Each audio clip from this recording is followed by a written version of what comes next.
পাগল মন একবার আর ভাবলি না রে তোর হইব রে মরণ। আল্লাহ আল্লাহ আল্লাহ তুই মহবিল সঙ্গীর সাথী পাইবি না একজন পাগল মন। আল্লাহ আল্লাহ একবার আর ভাবলি না রে তোর হইব রে মরণ। আল্লাহ আল্লাহ আল্লাহ মনরে হঠাৎ একদিন নাজ লাগিলি ফাঁসি দিব তোমার গলে শেষ করিবে তাহিরির জীব আহ্বান মনরেয়া। আল্লাহ আল্লাহ আল্লাহ আল্লাহ আল্লাহ আল্লাহ আল্লাহ আল্লাহ ওই কবরে সঙ্গীর সাথী ওই কবরে সঙ্গীর সাথী পাইবি না একজন পাগল মন একবার বাবলি না রে তোর হইব রে মরণ। জোরে জোরে কি আল্লাহু আকবার বলা যাবে না? জিকির করবেন বেশি বেশি, কোরআন তেলাওয়াত করবেন বেশি, নামাজ পড়বেন, মা বাবার খেদমত করবেন, এবং যাদের আব্বা আম্মা দুনিয়াতে নাই বেশি বেশি করে মার কবর জিয়ারত করবেন। এবং প্রত্যেকটা মানুষকে বলবো আপনারা হারাম খাবেন না। হারাম খাবারের দ্বারা উৎপাদিত রক্তের দোয়া আল্লাহ পাক কবুল করে না। এইজন্য সবসময় হালাল খাবেন। কি খাবেন? হালাল খাবেন। ভাইয়ের আমার, আজকে আপনাদের কাছে আমার অনুরোধ থাকবে আপনারা সবাই মিলেমিশে থাকবেন এবং সকলে সতর্ক থাকবেন। ইসলাম শান্তি ধর্ম, এবং যদি কেউ এর বিরুদ্ধে ষড়যন্ত্র করে আমাদের সকলকে ঐক্যবদ্ধ থাকতে হবে। যার যার দরবার তার তার, সুন্নি জামাত এক কাতার। কথা বলেন ঠিক না? যার যার পীর তার তার, সুন্নি জামাত এক কাতার। যেহেতু বর্তমান ক্রাইসিস মুভমেন্টে কিছু কিছু লোক মুখে ইসলাম আছে, তারা আল্লাহু আকবার ধ্বনি দিয়া মাজারে আগুন ধরায় আবার নামাজ পড়ে। এরা সুবিধাজনক না। এরা কি না? সুবিধাজনক। আমরা বারবার এদের ব্যাপারে সতর্ক করছি, বারবার সতর্ক করছি যে এদের মুখের মধ্যে ইসলাম আছে, অন্তরে ইসলাম। নীল নদের পানি যেমন নীল না, এদের মুখের ইসলাম ও ইসলাম না। যারা আল্লাহু আকবার ধ্বনি দিয়া বাড়িতে আগুন লাগায়, যারা আল্লাহু আকবার ধ্বনি দিয়া মাজারে আগুন লাগায়, যারা আল্লাহু আকবার ধ্বনি দিয়া মাজার ভাঙে, এই পর্যন্ত 89টা মাজার ভাঙছে। তবে কাগজে কলমে লিখে রাখো, তোমরা তোমরা ইটের মাজার ভাঙছো, ইনশাআল্লাহ এগুলো আমরা পাথর দিয়ে বানাবো। এক মাগে শীত যায় না। ওখানে সাধু সেজে চুপ করে বই দিছ। 8 বছরের বাচ্চারা দর্শন করে আমরা এত প্রতিবাদ করি, আর তারা এখন কাটা ভিতরে ঢুকে দিচ্ছে। তখন কোনো প্রতিবাদ নাই, তখন বড় স্লোগান নাই, বড় আওয়াজ নাই। এরা হইলো ওরে বাটপা। হচ্ছে কি বলছি? এরা এরা এরা যে বলে রং গিরগিটি, বুঝে? গিরগিটি চেয়ার পাইলে সব বুঝা যায়, ডলার পাইলে কালার ভালো লাগে, টাকা গায়ে ইমান বিচ্ছা যায়। হ্যাঁ, ক্ষমতার লেগে সব বিচ্ছা লেগে। সুন্নিরা আবারও প্রমাণ করছে এই দেশে একমাত্র শান্তি প্রিয় দল হলো সুন্নাত ওয়াল জামাত। হাত তুলে বলেন ঠিক কি না? তুমি কে, আমি কে? নীরব না বিপ্লব? ঠান্ডা কথা বলছি দীক্ষা, ভাবছেন যে একটু বালা বলে তো কথা কইছে, কেউ কিচ্ছু কইছে না। আমি কি সুরে সুর করে হতাম না? সুদ করে দিতাম না? গোষ্ঠী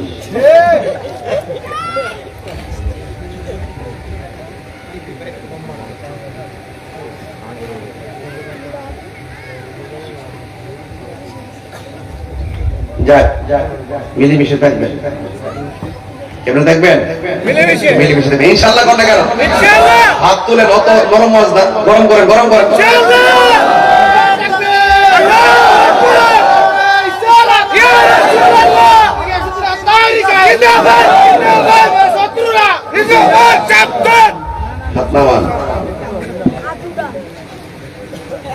আপনার বিবিকে কি বলে? আল্লাহর ওলির মাজারে কি ভাঙন দেব? যদি কোনো মাজারের শরীর বহির্ভূত কাজ হয়, নাচানাচি হয়, শরীর বহির্ভূত কাজ হয়, গাঞ্জা মান্ডা তাহে, আমরা সবাই মিলে এটাকে প্রতিরোধ করব।